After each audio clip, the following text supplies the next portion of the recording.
داير احكي لكم قصه حلوه خلاص. اسمعوها كويس. تعرفوا توفيق صالح جبريل؟ شاعر زمان وكان في الحركه الوطنيه. المهم عنده صاحبه جاي من انجلترا، قاموا عزموه في السواق الجنوبيه، عملوا له قعده. عاين كده قال لهم وين توفيق صالح جبريل؟ قال له والله يا اخي الزول ده واقف من الشراب له 5 سنوات. قال لهم خلاص انا بكره ما جاي.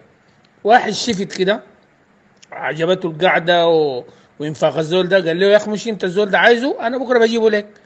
لو ما جاء امشي طوالي. يلا الصباح ركب لك عربية بران نيو من الورقة، وطوال خش اريتريا. اخذ اينشا، كونياك، ويسكي، شامبانيا. بعد ذاك عزل اجمل 3 بنات ركبوا معاه وجابوا. اول ما خش كسلة، وقف العربية، طلع قروش خدته في الطبلون بتاع العربية، قال البنت السمحة ديك امشي دق الباب داك، في راجل كبير مشلخ 3 لتحت، لو اقنعتيه وجا ركب معانا القروش ده حقتك.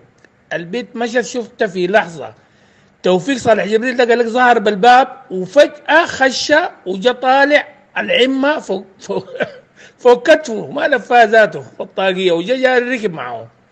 لما وصلوا هناك صاحبه قابلوا واستبشروا كده وبتاعوا هنا وبيحكوا هنا. يلا جا الكاس، ادوا لك الكاس. قال لهم يا اخوان انا واقف لي 5 سنوات ما بشرب ما بشرب.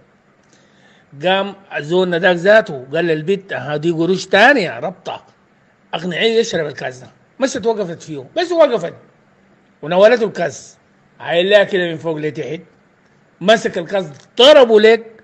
قال لها نظر الله وجه ذاك الساقي، انه بالرحيق حل وساقي، كسل اشرقت بها شمس وجدي، فهي في الحق جنة الاشراق. ويلا وما خلى ما خلى السواقي، ما خلى كده وهنا. ونام. لما صحى لقى بنيته ذاتها راقده كده في كتفه.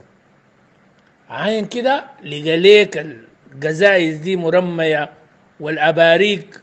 الاباريق زمان بيحطوا الخمره دي في الاباريق، ما ساكت. منكسه. منكسه دي صح يا رب؟ هاي صح، منكسه او منكسه يا اخي خلاص. قال لها ظلت الغيد والغوارير صرعى، والأباريق بتن في إطراقي. دق البت في كتفها كده قال لها أعتني بالصبوح يا بهجة الروح، ترحني إن كان في الكاس باقي. شوف السكر كان كيف وحسع كيف.